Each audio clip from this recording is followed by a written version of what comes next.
محبت کرتا ہے، اللہ اپنے بندوں کو حکم دیتا ہے کہ تم بھی اس سے محبت کرو، تم بھی اس سے محبت کرو۔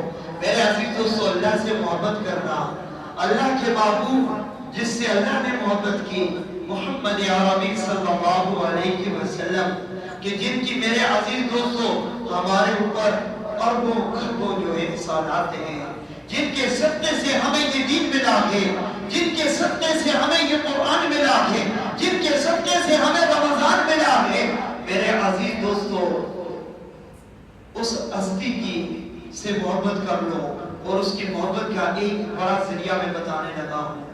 میرے عزیز دوستو درود شریف کثرت سے پڑھو، درود شریف کثرت سے پڑھو۔ بعض حضرات کہتے ہیں نا، میرے پاس آتے رہتے ہیں، میرے عزیز دوستو بعض نوجوان کہتے ہیں کہ ہم عبادت تو کرتے ہیں سکون نہیں ملتا، نماز تو پڑھتے ہیں سکون نہیں ملتا، دعا تو کرتے ہیں قبول نہیں ہوتی۔ میرے عزیز دوستو میں عرض یہ کرتا ہوں کہ بات یہ ہے کہ تم نماز جب پڑھنے اپنے گھر سے نکلتے ہو، کثرت کے ساتھ درود شریف پڑھتے ہوئے اللہ کے گھر میں پہنچو۔ اللہ کے گھر میں پہنچنے سے پہلے، نماز سے پہلے تم 15 مرتبہ 10 مرتبہ درود شریف پڑھ چکے ہوں گے، اور پھر تم نماز ادا کرو۔ پھر یاد رکھو کہ تمہیں اس نماز میں سکون آتا ہے یا نہیں آتا۔ دعا کے لیے جب تم اپنے ہاتھ اٹھاتے ہو تو دعا کی ابتدا میں تم درود شریف پڑھ لو، جب دعا کی اختتام ہو تو درود شریف پڑھ لو، پھر دیکھو تمہیں اس دعا، تمہاری وہ دعا قبول ہوتی ہے یا نہیں ہوتی۔ میرے عزیز دوستو راحت بھی چاہتے ہو، سکون بھی چاہتے ہو، لیکن جو راحت اور سکون کی دوا ہے اسے استعمال نہیں کرتے۔ ڈاکٹر بھی کہے گا بیوقوف ہے یار، دوائی میں روز دیتا ہوں، گھر لے کے رکھ دیتا ہے، اگلے دن پھر پہنچ جاتا ہے، مجھے پھر دوا دے دی، میں ٹھیک نہیں ہوں۔ ڈاکٹر صاحب پوچھتے ہیں دوائی وقت پر کھائی تھی، پرہیز کیا تھا؟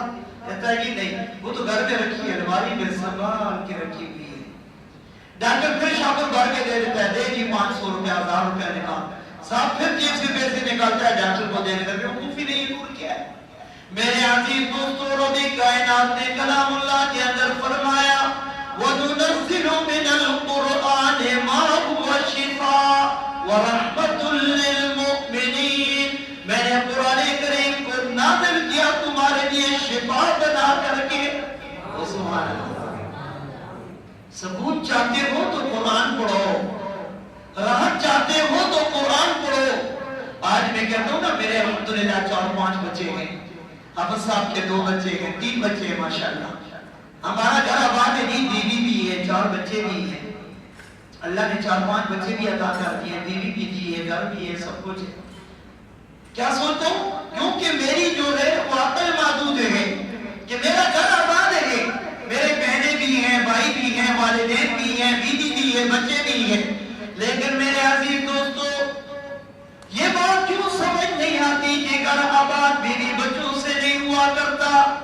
اللہ کے محبوب محمد عربی صلی اللہ علیہ وسلم کا فرمان ہے کہ وہ گھر آباد ہوتا ہے کہ جس گھر کے اندر تلاوت کی جاتی ہے، جس گھر کے اندر نماز پڑھی جاتی ہے، جس گھر کے اندر اعمال ہوتے ہیں۔ میرے عزیز دوستو ہمیں تو اعمال کی فکر ہی نہیں ہوتی۔ فجر نیند میں گئی، رات ٹی وی میں گئی، دن کام میں گیا، زور بھی دھیان لگا رہا تھا کہ کام کے اندر چلے گئی، عصر بھی کام میں گئی، حساب کتاب کے اندر چلے گئی۔ تو میرے عزیز دوستو اعمال سے زندگی بنتی ہے، دنیا بھی آخرت بھی۔